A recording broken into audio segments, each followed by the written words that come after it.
नमस्कार, मानस मिश्रा वाली न्यूज 25/7 आप सभी का बहुत बहुत स्वागत करता हूं। जो जजों पर अब तक एफआईआर नहीं होती थी, यानी कि जज कुछ भी कर ले उनके ऊपर एफआईआर नहीं हो सकती और उनके ऊपर कोई नकेल नहीं कसी जा सकती। उपराष्ट्रपति जगदीप धनखड़ सामने आए और उन्होंने जजों पर एफआईआर को लेकर 1991 का एक जो फैसला था, जिसमें जजों को लोक सेवक और जजों के ऊपर भ्रष्टाचार निरोधक कानून के तहत कार्रवाई को लेकर एक मामला था, जिसको आज सामने लाए और एफआईआर को लेकर के आज उपराष्ट्रपति ने एक बड़ा धमाका कर दिया। आपको दिखाते हैं और आप कमेंट बॉक्स में लिखिएगा कि क्या जजों पर एफआईआर नहीं होना चाहिए। आप ये सबसे बड़ा सवाल है, इस पर आप नीचे कमेंट बॉक्स में लिखिएगा, क्योंकि हम अब आपको धीरे धीरे करके कुछ चीजें दिखाने जा रहे हैं। इससे पहले आपको बता दें, B R. Gavai chief justice of India ने जैसे शपथ लिया, उसके बाद सबसे पहला काम तो राष्ट्रपति ने किया और 14 सवालों की लिस्ट दे दी और कहा इसका जवाब दीजिए कि आखिरकार आपने क्यों हमारे ऊपर किसी विधेयक को पारित कराने के लिए 3 महीने की समय सीमा नियुक्त किया, मतलब उसने निर्धारित किया, हमारे ऊपर नकेल कसी और यह तक कह दिया कि अगर 3 महीने में हम फैसला नहीं लेंगे तो उसको पारित मान लिया जाएगा। तो कौन सा ऐसा सेक्शन आपके इस्तेमाल किया, क्योंकि हमारे लिए जो ये मेन है सेक्शन 200, सेक्शन 201, जिसमें राज्यपाल और राष्ट्रपति को शक्तियां दी गई हैं, जहां पर समय निर्धारित नहीं किया गया है विधेयक को लेकर के, तो आपने सेक्शन 142 का इस्तेमाल करके कैसे इसका इस्तेमाल हमारे ऊपर नकेल कर दिया। इससे 14 सवाल उन्होंने पूछ लिए। ये मामला तो फंसा ही फंसा था। अब उपराष्ट्रपति भी सामने आ गए और उपराष्ट्रपति ने जजों के एफआईआर को लेकर के बड़ी बात और बड़ा फैसला एक तरह से सबूतों के साक्ष्यों के साथ उन्होंने एक तरह से सबके सामने ला दिया। तो चलिए बढ़ते हैं, वीडियो को लाइक शेयर जरूर करेगा, कमेंट बॉक्स में अपनी प्रतिक्रिया राय जोड़ दीजिएगा। मामला आपको ज्ञात होगा, जो मामला था जिसमें 14 तारीख 15 तारीख की रात, 14-15 की रात, मार्च की रात थी, होली की रात, जहां पर जस्टिस यशवंत वर्मा के घर पर 14 से 15 करोड़ कैश मिलने की बात कही गई। अब सोच रहे होंगे कि मैं यहां चल रहा था एफआईआर पे, वहां क्यों गया, क्योंकि ये पूरा मामला इसी कॉन्टेक्स्ट में था और आगे मामला और भी आएगा, जहां पर जजों के कॉलेजियम सिस्टम पर चीफ जस्टिस ऑफ इंडिया ने उनके बाद रिटायरमेंट पर पेंशन की बात को लेकर के मामला फंस गया है। वो भी हम आपको दिखाएंगे, एक फैसला है। तो पहले हम बताते हैं, इसलिए आपको बता रहे हैं कि ये मामला शुरुआत कहां से उपराष्ट्रपति ने किया, क्योंकि न्याय में देरी होने का मतलब है कि मामला दब जाना। तो साफ तौर पर 14 और 15 तारीख की रात में जब पकड़ा गया एक कैश जलते हुए, फायर ब्रिगेड की टीम बुलाई गई। तो फायर ब्रिगेड की टीम, यह बताया गया कि उस वक्त जब धू के नोट जल रहे थे, तो सबसे पहले फायर ब्रिगेड की टीम को वापस बुला लिया गया। उनसे ये तक कह दिया गया कि जो भी आपने वीडियो बनाया वो डिलीट कर लीजिए। ये खबर आई, सब मीडिया रिपोर्ट्स है, आधिकारिक पुष्टि कहीं पर कहने की गई। और उसके बाद ये कहा गया कि भाई जब फायर ब्रिगेड को फोन किसने किया, सवाल खड़ा हुआ, तो कहा गया कि भाई जज साहब की बेटी थी और एक नौकर था। जब ये आग लगी तो उन दोनों लोगों ने फायर ब्रिगेड की टीम को इन्फॉर्म किया। उसके बाद फायर ब्रिगेड की टीम आई। अब 3 सदस्यीय टीम गठित की गई थी। अब उस 3 सदस्यीय टीम की फाइंडिंग रिपोर्ट जो आई है, उस फाइंडिंग रिपोर्ट्स में जो नाम है वो हैरान करने वाला है। वो नाम है जिसमें कहा गया कि भैया जो उस वक्त फोन किया था वो उनकी बेटी ने थी। एक तो नौकर था, एक कोई और था। कोई और मतलब हाईकोर्ट का ही कोई अधिकारी, कोई कर्मचारी था। यही 2 लोग थे। और इसमें एक और चीज चौंकाने वाली आई कि रात में आग लगी, फायर ब्रिगेड की टीम आके आग बुझा करके चली गई जिटिज, उस पर कोई भी कार्रवाई, किसी प्रकार का एफआईआर नहीं किया गया। और उसके बाद जब सुबह लोग पहुंचते हैं तो वो जले हुए नोट और बाकी नोट जो थे वो गायब थे, यानी बोरियों से नोट भरे गायब थे। अब सवाल यहां पर यह खड़ा हो रहा था कि जब पहले ये बताया गया कि उनकी बेटी थी और एक नौकर था जिसने फोन किया, और रिपोर्ट्स में कहा गया कि भैया नहीं, उनकी बेटी नहीं थी, कोई एक नौकर और कोई अधिकार, मतलब कोई छोटा मोटा अधिकारी था या हाईकोर्ट का ही था, जिन्हें फायर ब्रिगेड को फोन किया और सुबह पैसा गायब होता है। तो क्या अब गाज गिराने की तैयारी इन नौकरों पर है? यह बड़ा सवाल है। और इसी को लेकर के, ये कॉन्टेक्स्ट तो ये नहीं है, लेकिन इसी के उसमें अगर बात करें तो इसको लेकर के उपराष्ट्रपति ने कहा कि उपराष्ट्रपति जगदीप धनखड़ ने कहा कि सुप्रीम कोर्ट के उस फैसले पर अब पुनर्विचार करना पड़ेगा। समय आ गया है जहां शीर्ष अदालतों यानी सुप्रीम कोर्ट और उच्च न्यायालय, हाईकोर्ट के जजों के ऊपर उनके खिलाफ मुकदमा चलाए जाने के लिए पूर्व मंजूरी की आवश्यकता होगी, इस पर सोचा जाना चाहिए।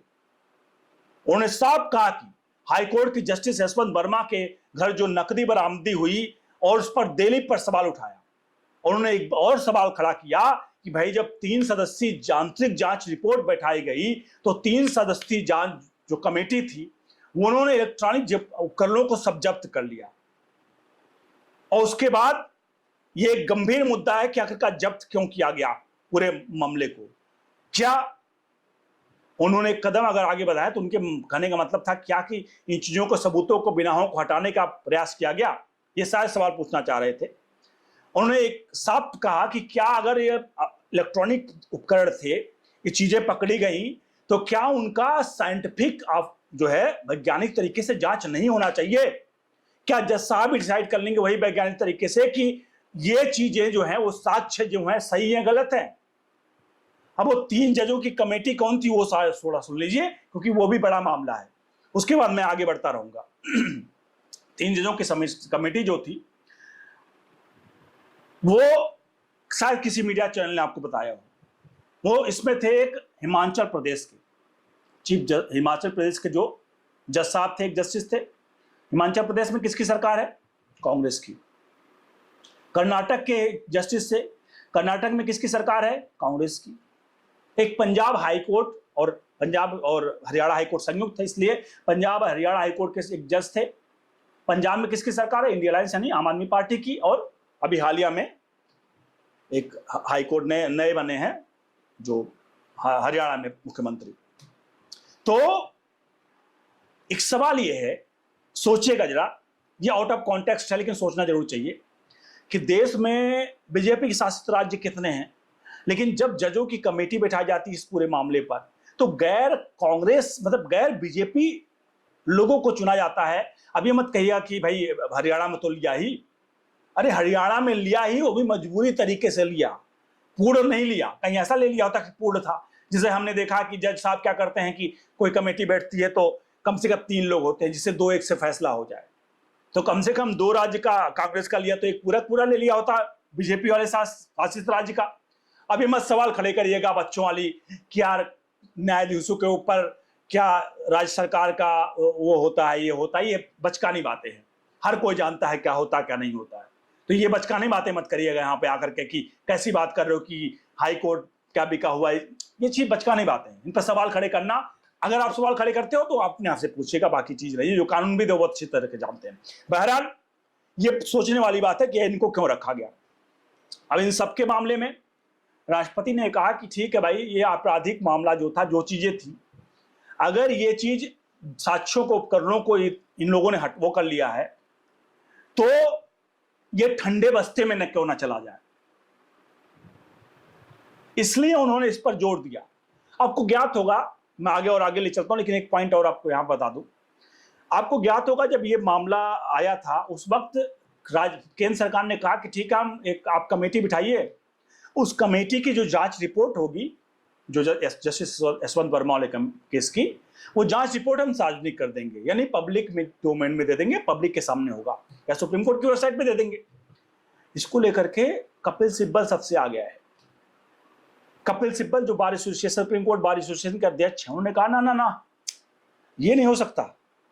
अगर ये होगा तो सुप्रीम कोर्ट की साख पर बट्टा लगेगा, कतई ये रिपोर्ट बाहर नहीं आनी चाहिए। एक तरफ 3 जजों की कमेटी जो फैसला सुनाती है वो सभी ऑलमोस्ट केंद्र राज्य जो है कांग्रेस शासित होती है। कपिल सिब्बल कांग्रेस में रहे इतने बड़े नेता, और वो कहते हैं नहीं, ये रिपोर्ट बाहर नहीं आनी चाहिए। इसका मतलब क्या है?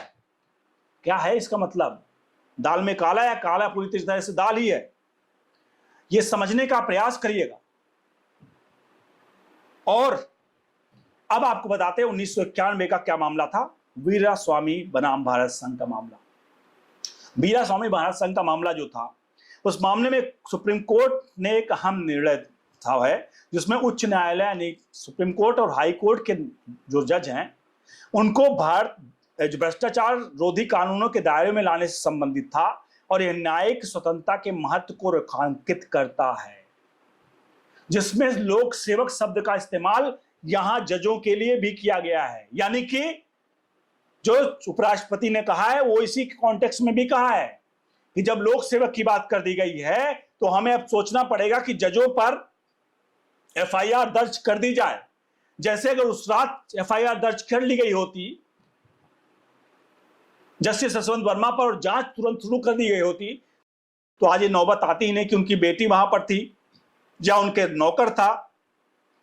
साहब, ऐसे साक्ष्य मिटाने के लिए हाईकोर्ट के जज है, उनका घर इतना बड़ा है, ऐसे साक्ष्य मिटाने के लिए तो 10 मिनट काफी है। जब फायर ब्रिगेड की टीम गई उसके 10 मिनट के अंदर सारे सबूत मिटा दिए जाते, क्योंकि कोर्ट के लोग हैं, साक्ष्यों सबूतों को अच्छी तरह से खेलते हैं और जानते हैं, तो 10 मिनट में तो साक्ष्य मिटा जाते हैं। और उस वक्त अगर घटना स्थल को दिमाग नहीं किया, लॉक नहीं किया गया तो जाहिर सी बात है खेल तो बड़ा था।